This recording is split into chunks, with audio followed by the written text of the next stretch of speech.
জামায়াতে ইসলামের আমির ডক্টর শফিকুর রহমান বলেছেন, তানজিম হত্যাকাণ্ডের 1 মাস আগে সন্ত্রাসীরা জামিন পেয়ে জেল থেকে বের হয়ে বড় ধরনের দুর্ঘটনা ঘটিয়েছে। একইভাবে আরও অনেক শীর্ষ সন্ত্রাসী জামিনে মুক্তি পেয়ে বের হয়ে আসছেন। তাদের বিষয়ে সরকারকে আরও কঠোর হতে হবে।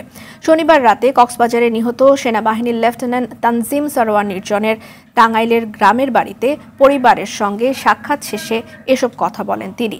নির্বাচন বিষয়ে সাংবাদিকদের প্রশ্নের জবাবে এ সময় তিনি বলেন, সরকারকে 2টি রোডম্যাপ দেওয়া হয়েছে। প্রথমটি সংস্কার, পরেরটি নির্বাচন। এ সময় জামায়াতে ইসলামের কেন্দ্রীয় সেক্রেটারি জেনারেল মোহাম্মদ রফিকুল ইসলাম খান সহ সংশ্লিষ্টরা উপস্থিত ছিলেন।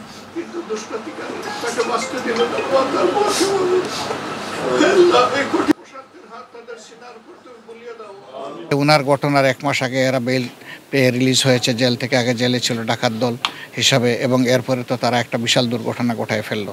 এরকম আরও অনেকেই জেল থেকে বেল পেয়েছেন। সরকারকে এগুলো দেখতে হবে। আমরা 2টি রোডম্যাপ চেয়েছি একটা সংস্কারের জন্য। সেই রোডম্যাপে নির্দিষ্ট হতে হবে যে কী কী বিষয়ে সংস্কার হবে এবং কতদিনের ভিতরে সংস্কার হবে। এই সংস্কারের রোডম্যাপটা যদি সাকসেসফুল হয় তাহলে পরবর্তীটা দেরি না করেই দিতে হবে নির্বাচনী রোডম্যাপ। কিন্তু প্রথমটা যদি সফল না হয় দ্বিতীয়টাও ব্যর্থ হবে। আমরা কোনো ব্যর্থ নির্বাচন চাচ্ছি না।